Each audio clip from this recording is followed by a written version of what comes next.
এবার আমরা সূর্যদেবের সম্পর্কে কিঞ্চিত আলোচনা করব। যদিও সূর্যকে আমরা গ্রহরূপে পূজা করে থাকি, কিন্তু সূর্য ভগবানের অংশস্বরূপ। সূর্যকে নারায়ণের সঙ্গে তুলনা দেওয়া হয়েছে। সূর্য ব্রত নামে একটি ব্রতই আছে, যেটা মাঘ মাসে প্রতি রবিবারে করে থাকেন। তাহলে সূর্য কতজন আমাদের এবং কি কি? সূর্যের তো অনেক নাম আছে। প্রতিটা দেবদেবীরই দেখা যায় 108টা করে নাম আছে। সূর্যদেবেরও কিন্তু 108টা নাম আছে। আচ্ছা, সূর্যের এক নাম আমরা আদিত্য বলে থাকি।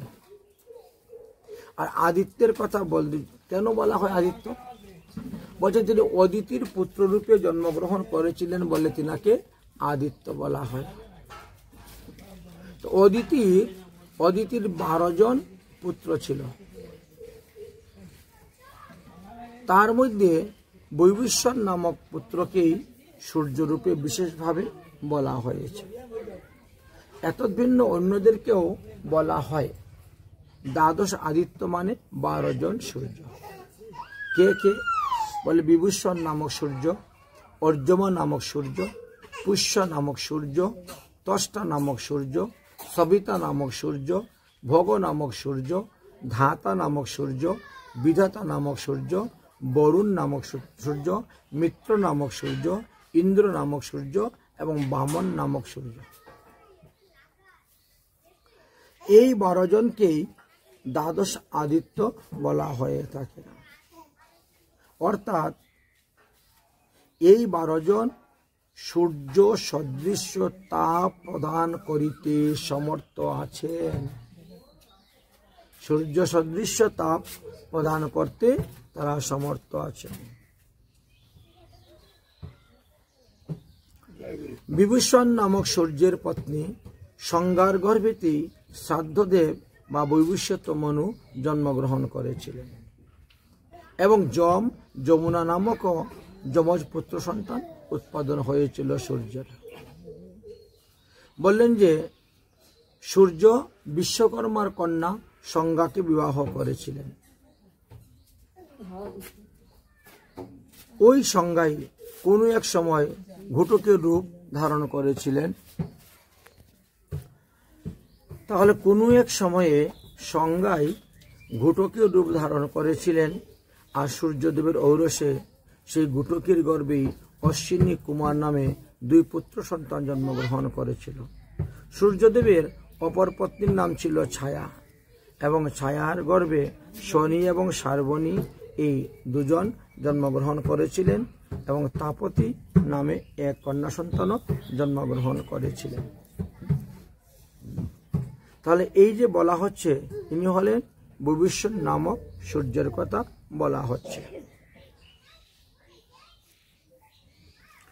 সূর্যদেব হলেন গ্রহ এবং নক্ষত্রের অধিপতি দেবতা।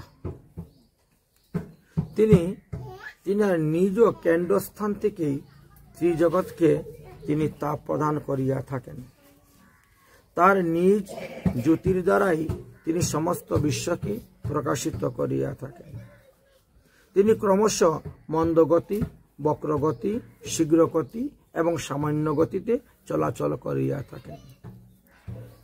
তিনার এই গতির উপর নির্ভর করে কখনো দিন ছোট হয় বা কখনো রাত্রি ছোট হয়, কখনো দিন বড় হয় বা কখনো রাত্রি বড় হয়, কখনো বা দিবারাত্রি সমান হইয়া থাকে। এই ভূমণ্ডলের লক্ষণ বুঝাইবার জন্য আমরা একটা উদাহরণ দিতে পারি একটা ছোলার সঙ্গে। মটর দানা সঙ্গে উদাহরণ দেওয়া যায়। যেমন মটরের দানার মধ্যে 2টা দল থাকে, 2 ভাগ হয়ে যায়, ভিজিয়ে রাখেন, তারপরে চাপ দেন, দেখেন 2 ভাগ হয়ে যাচ্ছে। ঠিক তেমনি ভাবে এই 2 ভাগের মধ্যবর্তী স্থানকে বলা হয় অন্তরিক্ষ লোক। ইহার 2 লোকের সন্ধিস্থান বলা হয়। এদের মধ্যভাগে গ্রহ নক্ষত্র অবস্থান করিয়া থাকেন। সূর্যদেবের গতির কারণে উত্তরায়ণ এবং দক্ষিণায়ন এবং বিষুব নামক গতিগুলা আমরা বলে থাকি। সূর্য এখন উত্তরায়ণে আছে, সূর্য এখন দক্ষিণায়নে আছে, বিষুব সংক্রান্তি ইত্যাদি বলা হয়ে যায়।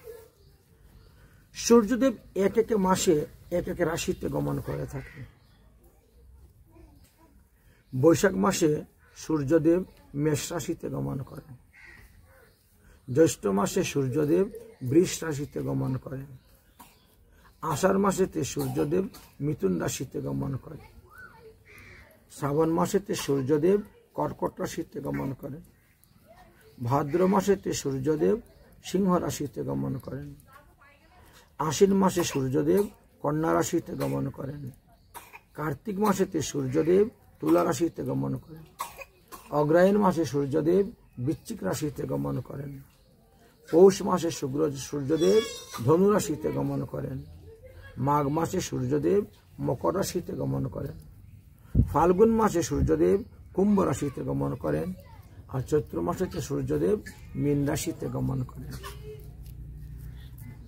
আমাদের যে জন্মকুণ্ডলী তৈরি করা হয়, পুষ্টি বিচার করা হয়, এখানেও কিন্তু সূর্যদেবের মতনই আরো কয়টা গ্রহ আছে, 9টি গ্রহ আমরা বলি। যদিও বৈজ্ঞানিকগণ ইউরেনাস, নেপচুন, প্লুটো আরো 3টি বলেছেন, কিন্তু এদের প্রভাব পুষ্টির মধ্যে বা পৃথিবীর মধ্যে পড়ে না। এই জন্য জ্যোতিষশাস্ত্র অনুসারে 9টি গ্রহের কথাই বলেছেন এবং 9টি গ্রহের অবস্থানের উপর নির্ভর করে। এই সূর্যদেব যদি আপনার প্রথম ঘরে থাকে কি ফল হবে, দ্বিতীয় ঘরে থাকলে কি ফল, তৃতীয় ঘরে থাকলে কি ফল, এইভাবে 9টি ঘরের বিচার করা হয়ে থাকে।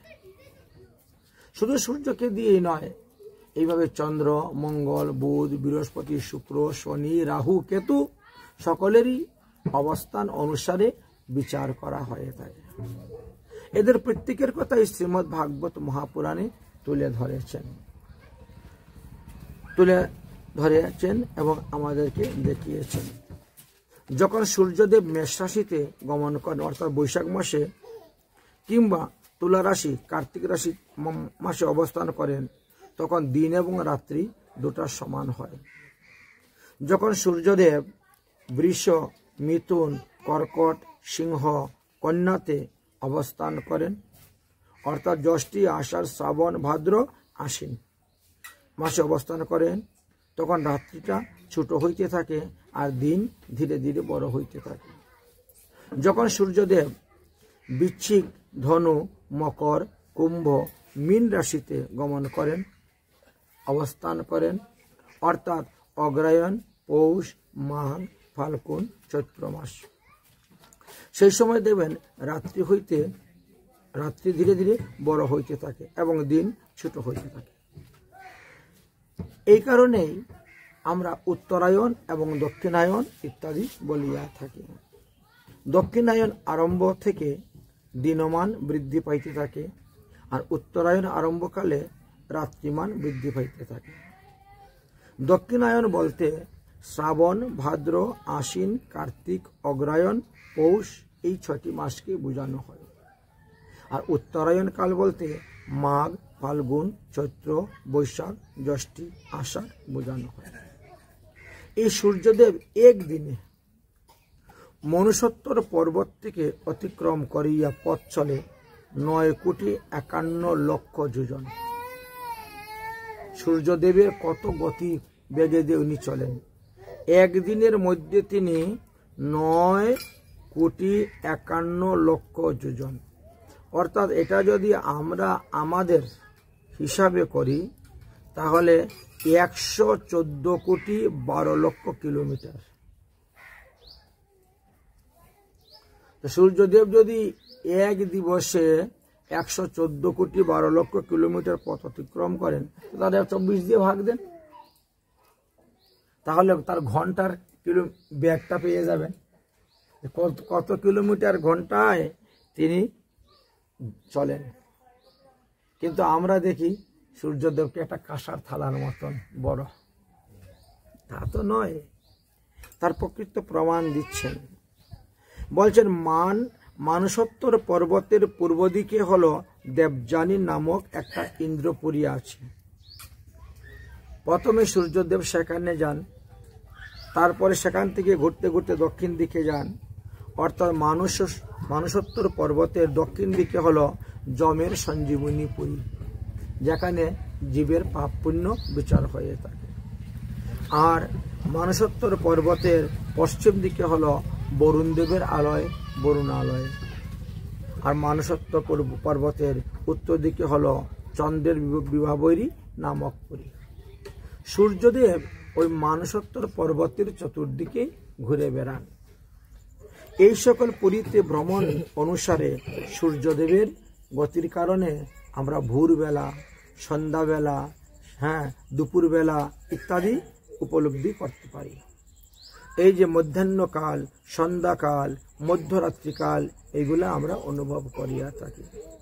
সূর্য যখন অশ্বিনী আদি নক্ষত্রের অভিমুখে গমন করেন, তখন মেরুকে বাম দিকে রেখে তিনি পরিক্রমা করতে শুরু করেন।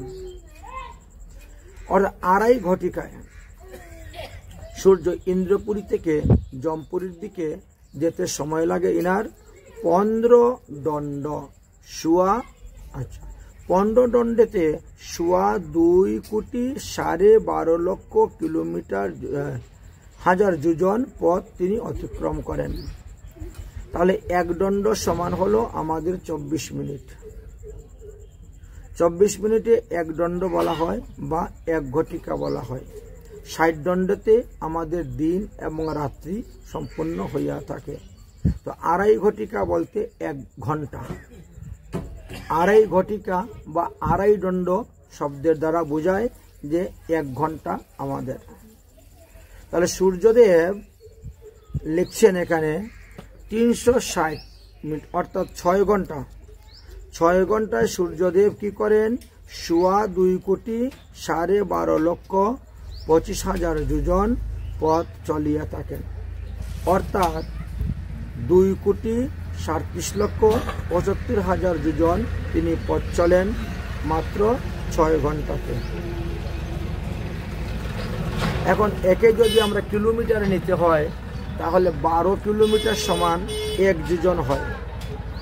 সেই হিসাবে বিচার করলে 28,53,00,000 কিলোমিটার পথ হলো। 6 ঘন্টায় যদি কেউ 28,53,00,000 কিলোমিটার যায়, তাহলে ঘন্টায় কত কিলোমিটার যাচ্ছে এখন আপনারা বিগ করে বের করে নেবেন। ইহাতে বোঝা গেল যে ইন্দ্রপুরী হইতে জমপুরীর দূরত্বটা কতটুকু। সূর্য জমপুরী হইতে বরণপুরীতে যান, তাহলে একটা পুরী থেকে আরেকটা পুরীর দূরত্ব হলো 28,53,00,000 কিলোমিটার। এক একটা পুরী থেকে আরেকটা পুরীতে। ইন্দ্রলোক, যমলোক, বরণলোক আর চন্দ্রলোক, এই 4টা লোক ওই পর্বতের চতুর্দিকে আছে। সূর্য প্রতিদিন এই 4 পুরীতে যান। তাহলে এখন একত্র করতে হবে। সূর্যদেব জমপুরী হইতে বরণপুরীতে যান, তখন 28,53,00,000 কিলোমিটার। আবার সূর্যদেব বরণপুরী হইতে চন্দ্রপুরীতে যান, সেখানেও 28,53,00,000 কিলোমিটার।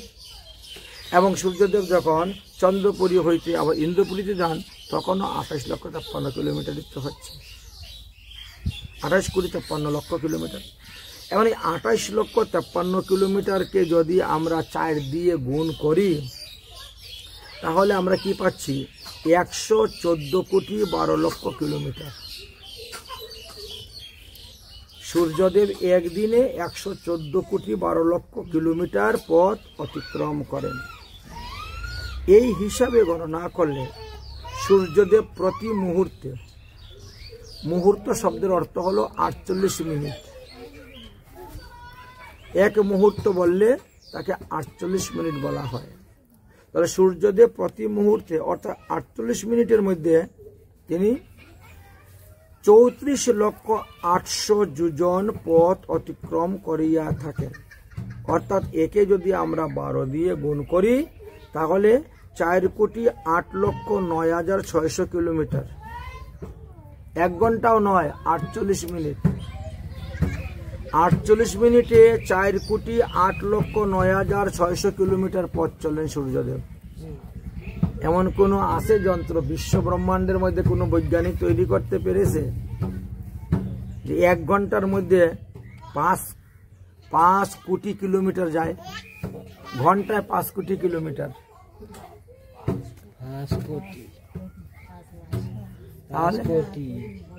আর আমরা কোন স্থানে আছি? আমরা যে চন্দ্রের নিন্দা করি, সূর্যের নিন্দা করি, দেবতাদের নিন্দা করি, আমরা কোন স্তরে থেকে করতেছি?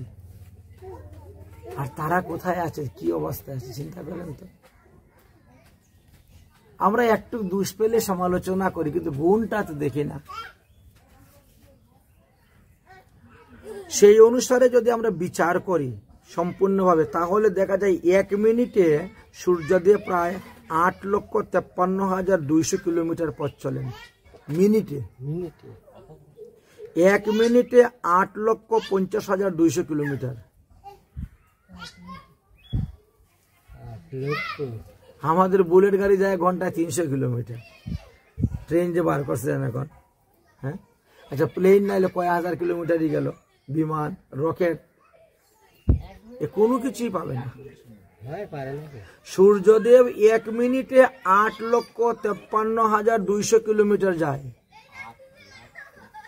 8,50,200 কিলোমিটার, 8,50,200 কিলোমিটার পথ অতিক্রম করেন 1 মিনিটে।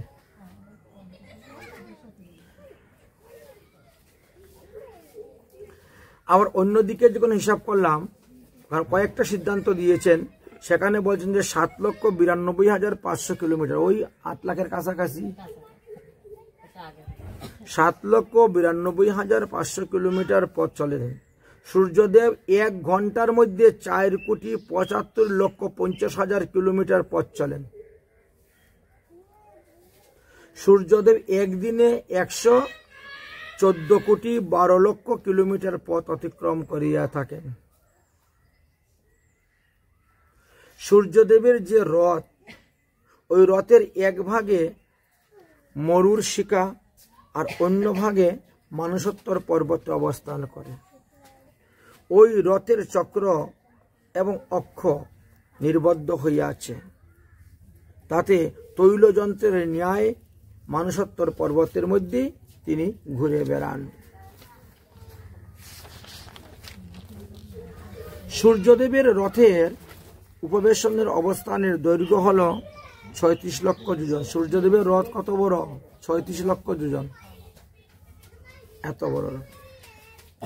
অর্থাৎ 4,32,00,000 কিলোমিটার তো সূর্যদেবের রথের লম্বাই, এবং প্রস্থ হলো 9 লক্ষ যোজন, অর্থাৎ 1,08,00,000 কিলোমিটার প্রস্থ। ওই রথের মধ্যে বসে সূর্যদেব গমনাগমন করেন। এই রথের মধ্যে ঝুপ কাষ্ঠ অর্থাৎ কাঠের জোড়া লাগানো হয়। তো জোয়াল, আমরা লাঙ্গল দিয়ে হাল চাষ করি, যে জোয়াল লাগাই না গরুর কাঁধে, তারপরে তো তার মধ্যে লাঙ্গল দেওয়া হয়, সেই যে জোয়াল। তাহলে রথ টেনে নেওয়া যাওয়ার জন্য যে ঘোড়া, তার তো লাগাম দেওয়া হয়, জোয়াল দেওয়া হয়, সেই জোয়ালের কথা বলছে। তাহলে ঝুপ কাষ্ঠটিও 36 লক্ষ যোজন, অর্থাৎ 4,32,00,000 যোজন। তাহলে সূর্যদেবের রথের মোট দৈর্ঘ্য কত? এত ঘোড়া সহ মিলাইয়া, ঘোড়া সহ মিলিয়ে, জোয়াল সহ মিলিয়ে সূর্যদেবের সমস্ত রথকে 8,64,00,000 কিলোমিটার।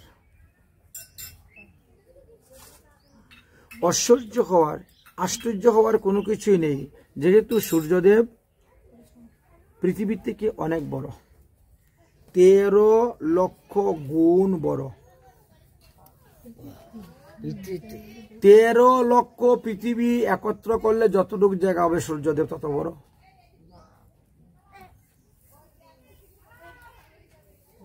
তেরো গুণ বড় নয়, 13 লক্ষ, 13 লাখ,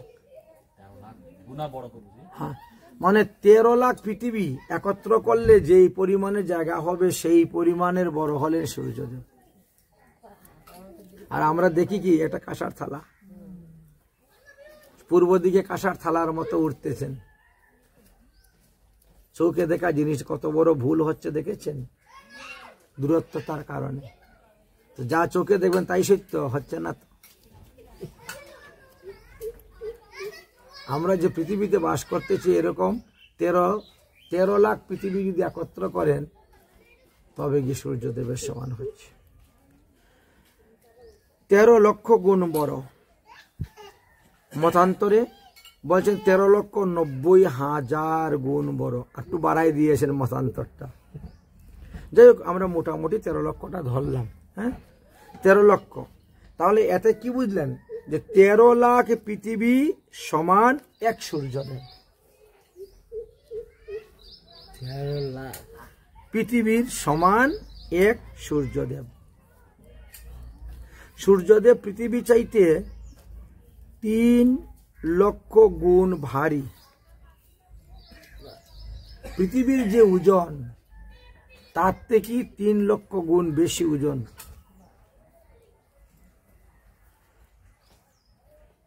মতান্তরে 3,30,000 গুণ ভারী বলা হয়েছে। সূর্যদেবের ওজনটা কতটুকু দেখেন, ভারটা কতটুকু। এখন প্রশ্ন হলো, তাহলে সকালবেলা আমরা ঘুমের থেকে উঠে পূর্ব দিকে যখন তাকাই তখন সূর্যদেবকে দেখি একটা কাঁসার থালা যত বড় তত বড় দেখা যাচ্ছে। দেখতে কারণটা কি? বলেন, যেহেতু পৃথিবী থেকে সূর্যদেবের দূরত্বটা অনেক দূরে, তো বেশি, আর দূরের বস্তুকে ছোট দেখা যায়। আচ্ছা, আমাদের পৃথিবী হইতে সূর্যদেবের দূরত্ব কত কিলোমিটার? বলে 14,96,00,000 কিলোমিটার দূরে আছেন। ওখান থেকে তাপ আসতেছে।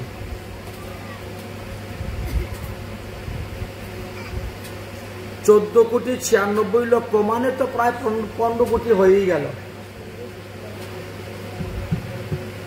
আচ্ছা, 15 কোটি কিলোমিটার দূরের থেকে তাপ আসতেছে, তাও সহ্য করতে পারতেছি না।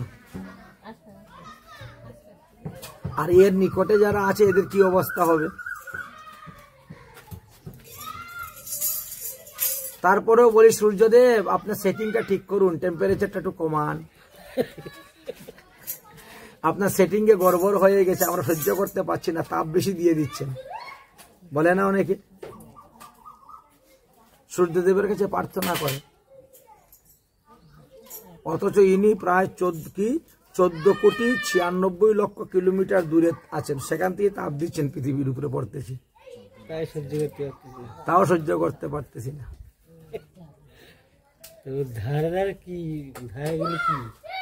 ধারে গেলে পুরে জলে ভস্ম হয়ে যাবে।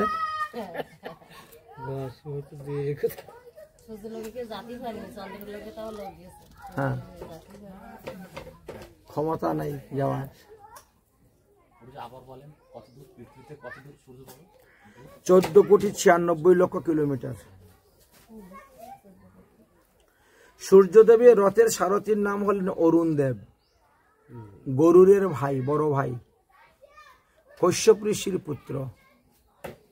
বনিতা হইতে জন্ম হয়েছে, মা হলো বনিতা, বাবা হলো কশ্যপ ঋষি, ভাই হলো গরুর, সেই অরুণ দেব। সূর্যদেবের রথের সারথী হলেন অরুণ দেব, অর্থাৎ গরুরের ভাই। সূর্যদেবের রথ টানে 60টা ঘোড়া, 60টি ঘোড়া রথ টানে। সূর্যদেবের রথের উপরে 60,000 বাল্যতুল্য মুনি বসে স্তুতি পাঠ করেন সূর্যদেবের। 60,000, রথটা কত বড়? 60,000 লোক যেখানে বসে রথের মধ্যে,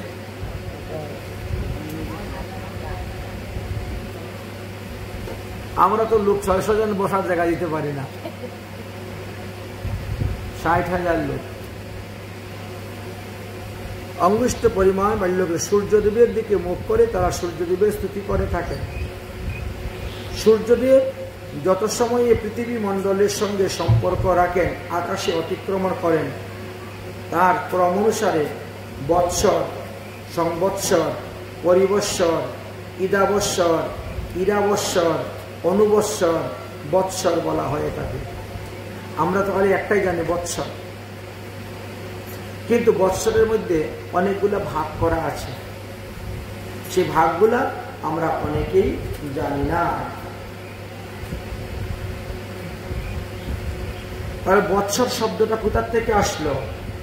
বলে বৎস ধাতুর উত্তরে স্মরণ প্রত্যয় যুক্ত হয়ে বৎসরণ বা বৎসর শব্দটা নিষ্পন্ন হয়েছে।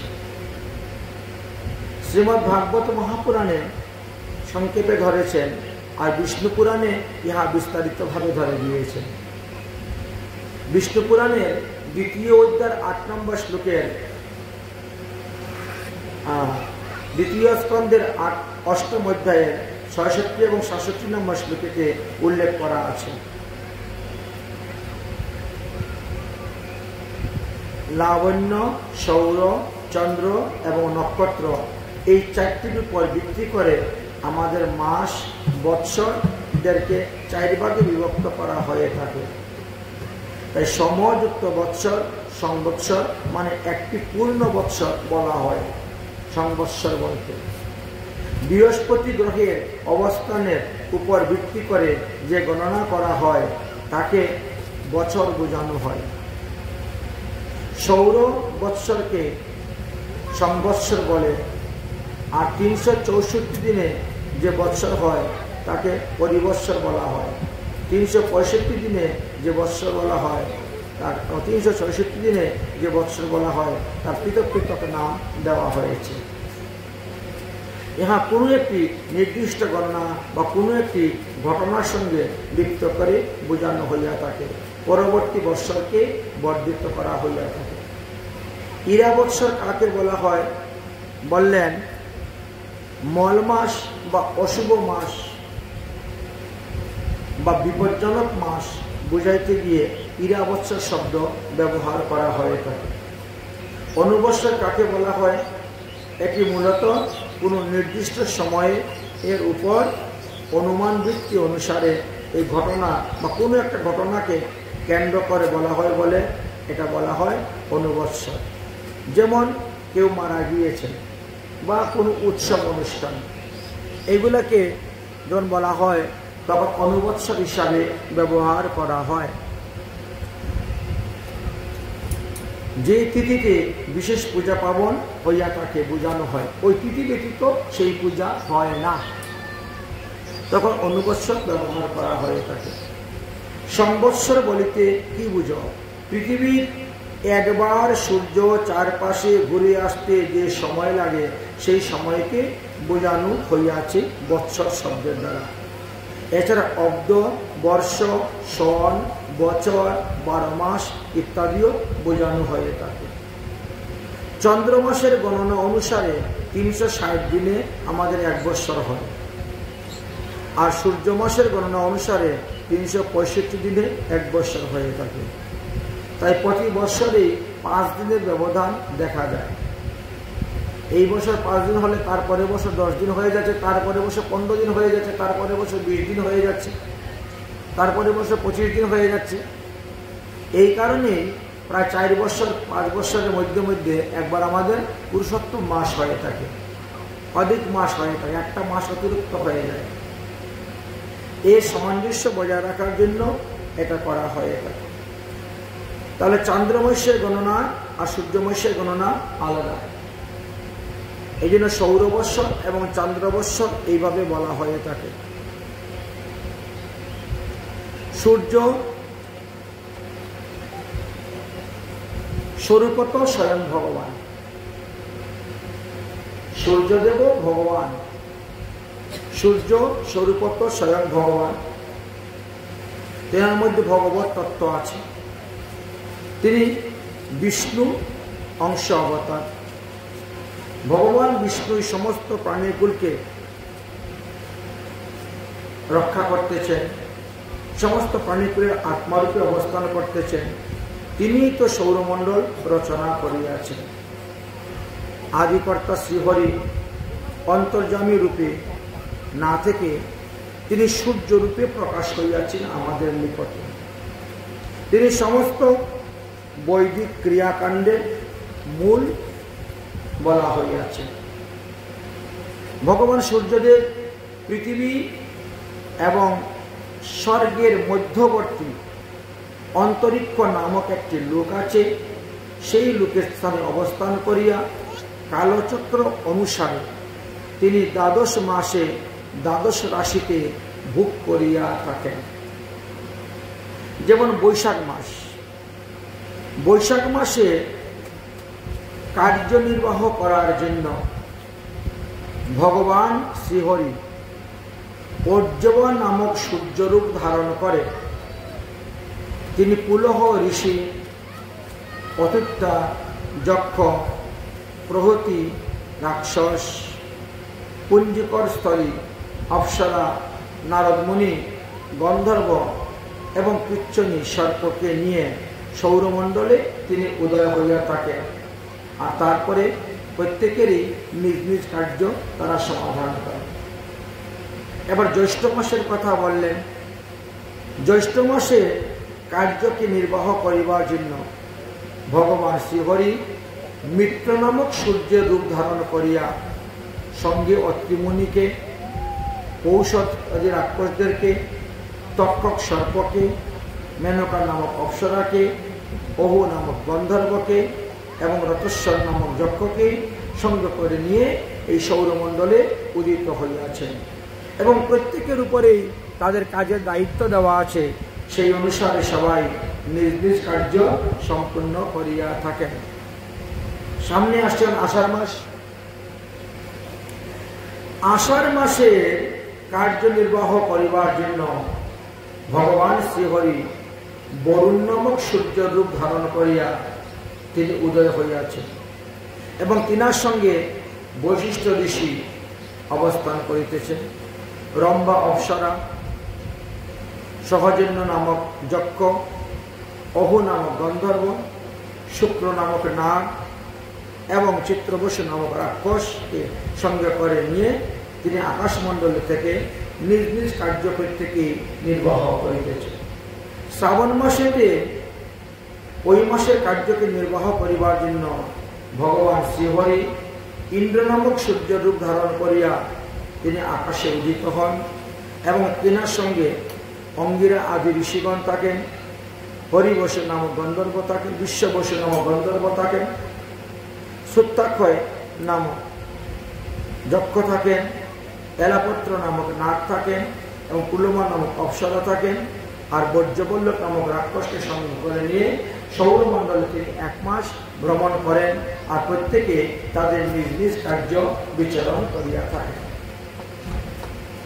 ভাদ্র মাসে কার্য সকল নির্বাহন করিবার জন্য ভগবান শ্রীহরি বিভূষণ নামক সূর্যরূপ ধারণ করিয়া তিনি আকাশে উদিত হন।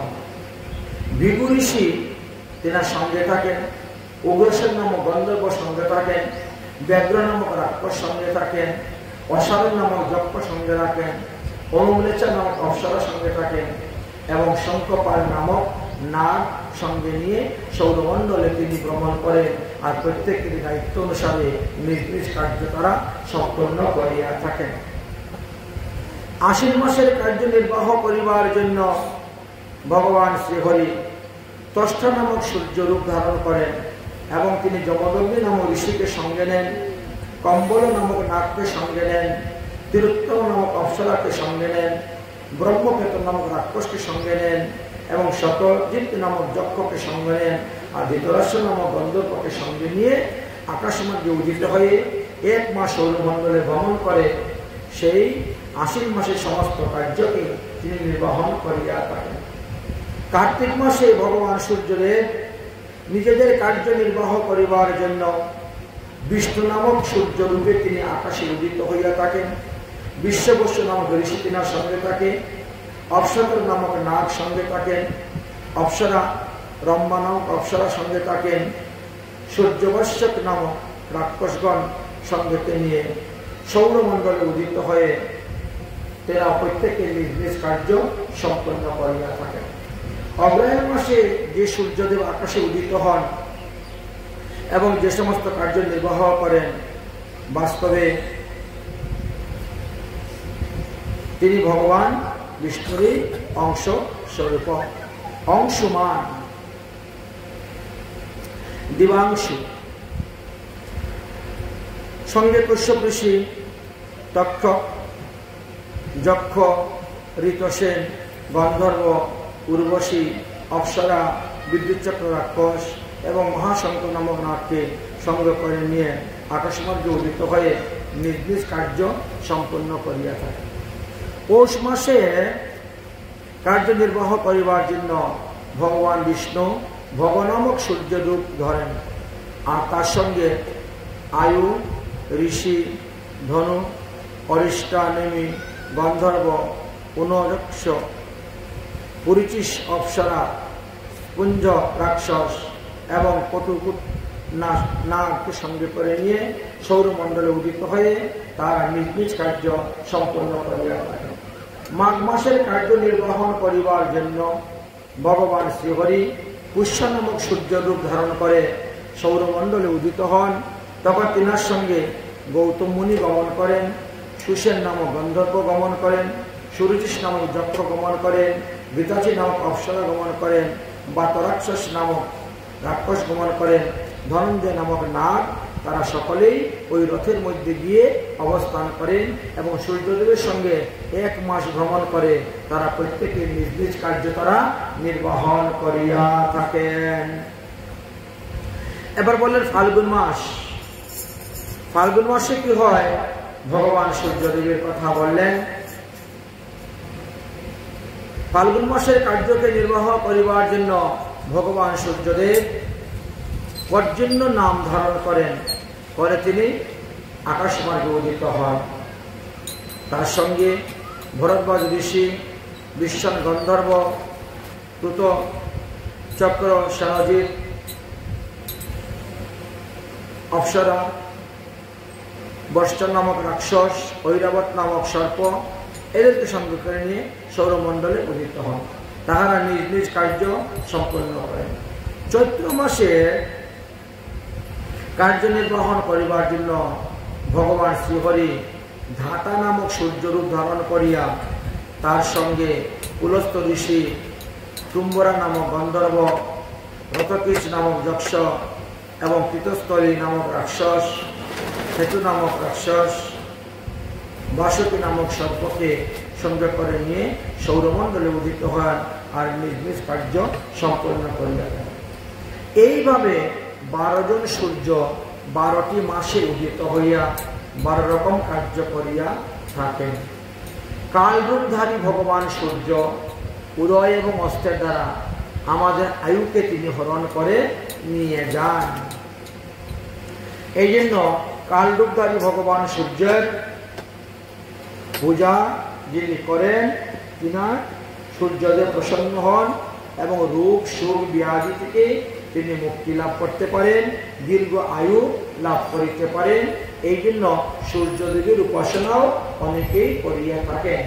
যারা সূর্যদেবের উপাসনা করেন তাদেরকে সৌরী বলা হয়, সৌরী ভক্ত। ভগবান সূর্যদেব জনগণের কাজকর্মকে যথার্থভাবে নিয়ন্ত্রণ করার নিমিত্তই তিনি বৈশাখ আদি 12 মাসে নিজ নিজে ভিন্ন ভিন্ন গণের সহিত আবির্ভাব হইয়া তিনি লীলা করিয়া থাকেন। এই সূর্যদেবের লীলাকথা যে সকল মনুষ্যগণ সকালে এবং সন্ধ্যাকালে শ্রবণ করিবেন তিনি সমস্ত পাপ থেকেই মুক্ত হইয়া যান। অতএব সূর্যদেব যেভাবে একটি গ্রহ, ঠিক তেমনিভাবে আমাদের আরো অন্যান্য আরো 8টি গ্রহ আছে। প্রত্যেক পৃথক পৃথক গ্রহেরই অনেক অনেক দূরত্ব আছে। প্রত্যেকে নিজ নিজ স্থানে থাকিয়া তারা সেই সমস্ত কাজ করিয়া থাকেন। তাই নবগ্রহের কথা এখানে বিস্তারিতভাবে বর্ণন করে দিয়েছেন। সূর্য থেকে 3 লক্ষ যোজন দূরে চন্দ্র অবস্থান করেন, চন্দ্র থেকে 3 লক্ষ যোজন দূরে অভিজিৎ নক্ষত্র অবস্থান করেন, এইভাবে দিয়েছে। তারপরে এই রাহু আদি গ্রহের কথা বললেন। চন্দ্র, বুধ, বৃহস্পতি, শুক্র, শনি, রাহু, কেতু, এরা প্রত্যেকের একজন থেকে আরেকজনের দূরত্ব 2000 যোজন কিলোমিটার দূরে অবস্থান করেন। এবং প্রত্যেকে নিজ নিজ কার্য সম্পন্ন করিয়া থাকেন। ঠিক তেমনিভাবে আমাদের সপ্ত স্বর্গ এবং সপ্ত পাতাল রইয়াছে। প্রত্যেকের কর্ম অনুসারে এই সমস্ত স্বর্গ নরক আদি লোকে ভোগ করিয়া থাকেন। স্বর্গ নরক ভোগ করিয়া জন্যই বললেন আমাদের অতল, বিতল, সুতল, মহাতল, তলাতল, রসাতল, পাতাল আদি সপ্ত অধস্তন লোক আছে। ঠিক তেমনিভাবে সপ্ত ঊর্ধ্বস্তন লোক আছে আমাদের। ভূ, ভূবহ, জন, তপ, এইভাবে স্বর্গ, বৈকুণ্ঠ, স্বর্গ, কৈলাস, ব্রহ্মলোক, বৈকুণ্ঠ, গোলক। প্রতিটা জীব তাদের কর্ম অনুসারে সেই সেই গতি, সেই সেই স্থান তারা প্রাপ্ত হইয়া থাকে। সবাইকে মরার পরে একই স্থানে যাব এমন কোনো কথা নয়। যে যেমন কর্ম করবেন তিনি সেই সেই স্থানে সেইভাবেই গমন করিতে পারবেন। তাই সূর্যদেবের শ্রেণীবিভাগের কথা যেমন বললাম তেমনভাবে সপ্ত পাতালের কথাও বর্ণনা করে গিয়েছেন।